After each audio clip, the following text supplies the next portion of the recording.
Yo, dudes, the Empire's pretty chill. Maybe you could, join it or something.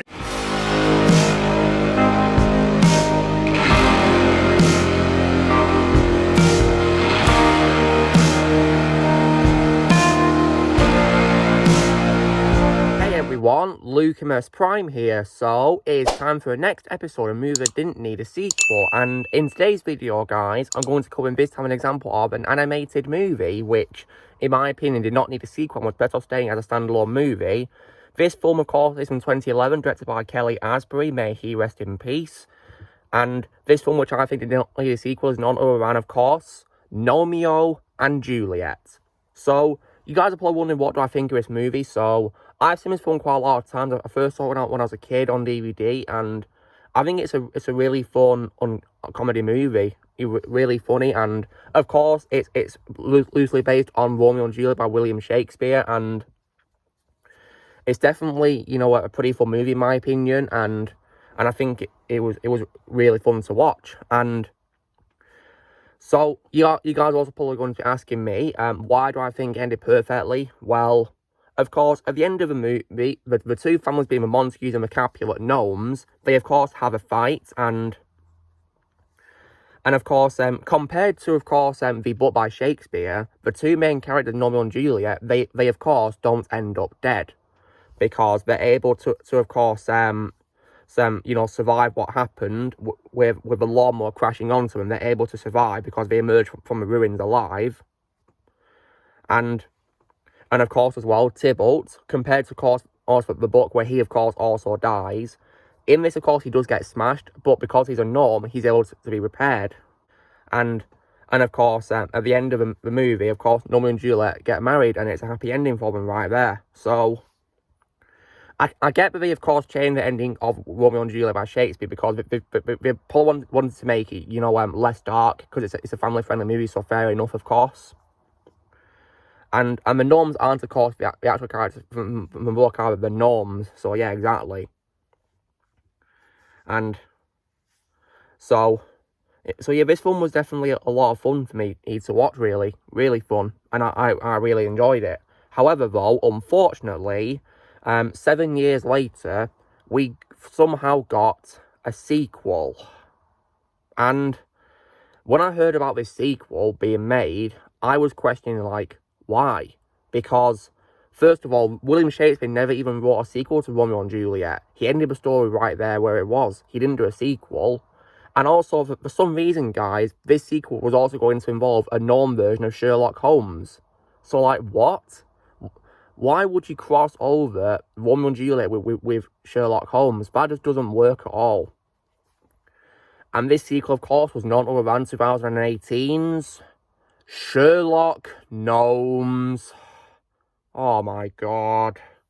Now, I avoided this film when it first came out, guys, in 2018. Mainly because when it came out, I was doing exams for school, so I was really busy doing I didn't have time to see this movie. And I was actually coming close to my final days in school before I would leave, of course, and finish. So I was really busy with that, so I didn't have time to see this, and probably rightfully so. Because when it came out, I did not hear good things about it. It had lots of negative reviews, and yeah, I felt I was doing the right thing avoiding it. So, all these years, guys, I didn't see it, but one day when I was browsing on Netflix to see what to watch, I noticed this sequel appear. So what I was thinking was, oh god, it's there. Well, you know what, I can see how bad it is and see, you know, what people didn't like about it. So, I gave it a watch, guys, and oh my god. That was 86 minutes of my life completely and utterly wasted on this trash. Wow. This sequel, compared to the fun film, which is the first movie, I think is an absolute disgrace in comparison. If you guys was asking me if there's anything good about this sequel, well, I guess the animation is good. It's a bit of an improvement. It looks a bit more realistic than the first film, I guess, you know, due to the advancement of technology. But it's not really saying much, and for what it is worth, the only thing I liked about the film was probably Sherlock Gnomes himself and his assistant, Dr. Watson. Dr. Gnome Watson, if you will, who were both voiced by Johnny Depp and Chiwetel Ejiofor. I think they were both probably the saving grace as a movie. I think they saved it when it comes to the voice cast, in my opinion, because I feel this film did something pretty bad when it comes to a voice cast. And James McAvoy and Emily Blunt are still good as always as Gnomeo and Juliet themselves as well.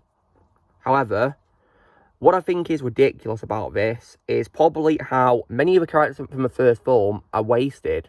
They barely appear in the movie at all, which I think is ridiculous because they were so funny and likable in the first movie and they barely appeared in this. And there's also many characters as well who do not return from the first one and they make out they no longer exist. So for example, Jim Cummings' character from of course, you know, the first movie, of course, who he plays, called Featherstone, who's a plastic flamingo. He's not in this movie and they make out he doesn't exist. So yeah, that's ridiculous. And also Tybalt too also does not return either.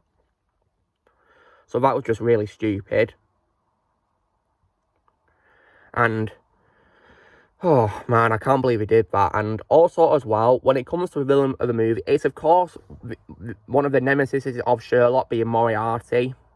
But in my opinion, this film completely massacred Moriarty because he looked completely and utterly hideous. Not how I would imagine Moriarty to look at all. Didn't even look like a human gnome at all. Because while Sherlock and Dr. Watson were gnomes, at least they looked like their counterparts a little bit. But as for Moriarty, he didn't even look like a human. It looked like a little lemon or something like that. Like, what on earth was that? Yeah, that was just cringe, and the film was also really boring as well, in my opinion. Boring and stupid. Like, I don't know what happened with this, and I think by doing a sequel to Romeo and Juliet, I think it's disrespectful to William Shakespeare because he never wrote a sequel to Romeo and Juliet, which Romeo and Juliet is based on, so I don't understand why you would bother doing a sequel at all. And of course, by crossing them over with Sherlock Holmes and Dr. Watson, I feel that's also disrespectful, in my opinion, to Arthur Conan Doyle as well, who of course wrote the Sherlock Holmes books. So yeah, I feel really bad for both William Shakespeare and Sir Arthur Conan Doyle in that sense, because they didn't deserve their franchise to be massacred with this sequel. Yeah, because while, of course, Romeo and Juliet, of course, was a faithful homage in a funny way to Shakespeare's work, of course, by making it into a fun, family-friendly comedy movie, which I had a lot of fun watching, this one, in my opinion, is a disgrace. And, of course, Kelly Asbury also didn't return to direct this sequel, and you know what, he probably did the right thing dropping out of it, because this was just, you know, a ridiculous mess of a movie, and I don't know what they'll think in making a sequel. And all I can say is that I'm so glad that I never saw it until, of course, I saw it on Netflix. Because it would have been an absolute waste of my time, really. And it definitely was when I saw it on Netflix. Oh, yeah, this sequel is just absolutely dreadful, in my opinion. Just absolutely terrible. Probably one of the worst animated movie sequels I've seen in my life, too. Just terrible, in my opinion. What an absolute joke compared to the first movie. The first one had lots of great jokes, if you will, but this sequel, in my opinion, was a joke in a cringe way. Like, it wasn't a joke where I was laughing, a joke where I'm embarrassed. Because this sequel was just, you know, completely and utterly terrible, in my opinion.